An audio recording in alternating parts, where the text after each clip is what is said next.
And we start with the biggest threat to our planet. It's bigger than everything else we talked about today, and this is artificial intelligence. Artificial intelligence wants to replace living creatures with technology, and therefore they say also that everything must be connected to the cloud. All the human brains hooked up with a computer brain interface to a hive mind, a hive cloud, and the computer managing all this information must be a scalar wave computer, because with scalar waves you have at least one dimension more to put all the human brains hooked up with a computer brain interface. And this is something really horrible. The mainstream media is saying it is future, it will come. No, it has been here since a long time ago. And the modern computer games are also dangerous because they can open portals to the fourth dimension. A computer virus in the universe, in the multiverse. A bridge has been created between physical reality and virtual reality, and human intelligence and artificial intelligence. What is real and what is fiction are seamlessly blended together so that there is no clear distinction between where one ends and the other begins. A continuous link between the human brain and a neural processing unit allows an individual's consciousness to be emulated on a neuromorphic chip. It allows the co-mingling of physical reality with virtual reality and human intelligence with artificial intelligence. The unique resonance frequency of a targeted individual's DNA is used to create a link between the human mind and a neural processing unit. This creates a bridge between the physical world and the virtual world, allowing virtual agents to identify, track, monitor, and manipulate a targeted individual. The neural processor wirelessly links to the human brain using the resonance frequency of a targeted individual's DNA. It is composed of an oscillator that is attached to an antenna and a receiver. The oscillator is designed so that it can write, erase multiple resonance states. Researchers have now demonstrated that consciousness is created in the microtubules when they respond to energy signals from the external and internal environment. The microtubules create a magnetic scalar wave that interacts with the DNA in the mitochondria of the cell. Modern mind control is using scalar waves. This is a special kind of waves in physics which has been kept secret since more than 100 years. And the scalar waves can either adapt to the DNA of every person. Therefore, in Sweden, since the 70s, every newborn baby has to give its blood to a blood bank.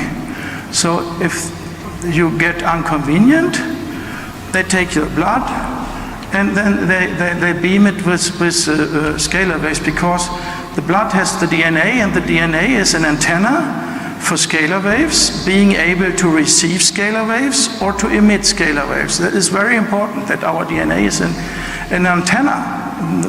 Most of the doctors don't know that. All matter in the universe resonates. All matter is animated by sound. And as a result, there is a frequency that is able to be measured, that measures the rate of vibration, for lack of a better term, of the DNA itself, of the human mind, and of course of the human body, and indeed everything else in nature. It is by understanding the individual resonant frequency of individual's DNA and the individual resonant frequency of an individual's mind that this technology is able to be fine-tuned to an individual. In an internal memo dated December 20, 2019, Pentagon leadership urged military personnel not to take DNA tests, warning that they create security risks and could negatively affect service members' careers. The memo noted that the tests could potentially create unintended security consequences and increase the risk to the joint force and mission. The memo specifically mentioned using the DNA for mass surveillance and for the tracking of individuals without their awareness as a top concern. This memo seems to substantiate whistleblower and former private security industry specialist Brian Coffrin's claims that the resonant frequency of the DNA is used to monitor, track, and control the minds of targeted individuals.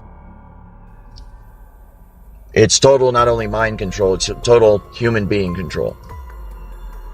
And it is the essential element that allows them to manipulate your emotions so totally and completely, to manipulate your thoughts so totally and completely, to manipulate everything you do and see and hear and think and feel every single minute of every single day so totally and completely.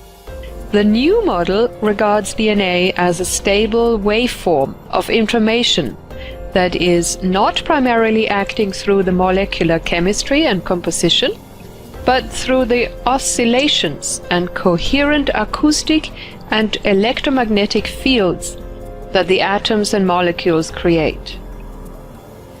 There exists a complex interference pattern at the cellular and subcellular level, produced on the one hand by the mechanical or elastic vibrations of the atoms and molecules in the liquid crystal hydrogel environment, which would entail Fröhlich-like wave patterns of phonons within the tiny tubes and cavities of the cell organelles, such as the microtubules, the mitochondria, the electric dipole lipid membranes, or in the geometry of the DNA macromolecule itself. DNA has a unique property in that its frequency cannot easily be changed by external noise. The frequency penetrates any material that does not match its frequency. Even under massive noise, these resonance frequencies act as an attractor during synchronization. When the system is dragged away, it is the supercoil structure of the DNA that allows this dynamic process to take place. This basic natural property pulls the system back to the particular frequency state. An implication is that ultimately DNA could be transferred or transported, let us say teleported, immaterially and non-locally as a light or laser modulation. This could be defined as a form of entanglement of the biological atoms with the background field, thus manifesting as a non-local, namely literally not there phenomenon. In terms of physics, of course, this requires the existence of some kind of vacuum field, something that was decried for a long time, but is now established as the concept of the zero-point fluctuations that quantum field theory embraces. In quantum field theory, the manifestation of energy comes from the quantum vacuum, sometimes referred to as a universal scalar wave, which is a form of electrostatic energy. Scalar waves are produced when two electromagnetic waves of the same frequency are exactly out of phase, opposite to each other, and the amplitudes subtract and cancel or destroy each other. The result is not exactly an annihilation of magnetic fields but a transformation of energy back into a scalar wave. This scalar field has reverted back to a vacuum state of potentiality. Scalar waves can be created by wrapping electrical wires around a figure 8 in the shape of a Mobius coil.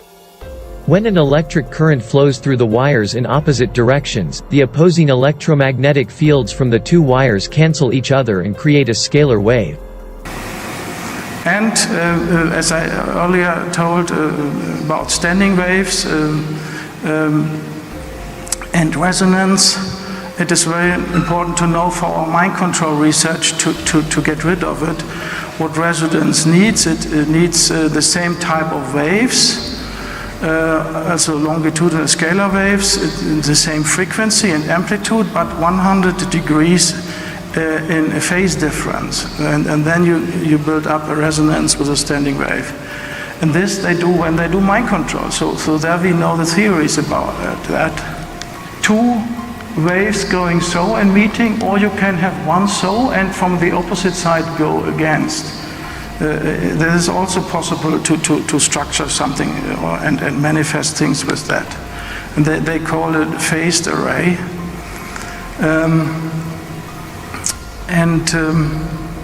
There's one radar in the world which have three phases. Also usually the radar has two, but there's one that has three, and this is very close to Whitby where Simon Parkes lives. I have looked on it. He was invited to it. It's driven by the NSA. It's an over-the-horizon radar. And the other things, when they come together, is phase conjugation. Scalar waves can build up a standing resonance, a resonance circuit, between the target and the perpetrator. Often it is Mossad controlling in the Western world the mind control technology. In the Eastern world it is the FSB, the Russian Secret Service. The problem is the scalar waves have closed field lines. That means our usual devices we buy to scan electromagnetic waves are not working any longer. And we have up to date not been able to get scanning devices for scalar waves. Of course, the dark side have them. I've been told in Germany the Stasi had them, and they had them from Russia. But we have not been able to come over. So if you here in Czechian, you had more closer contact to the KGB and so on. If there are perhaps some guys having an old device scanning scalar waves, we would be very grateful to get access to that.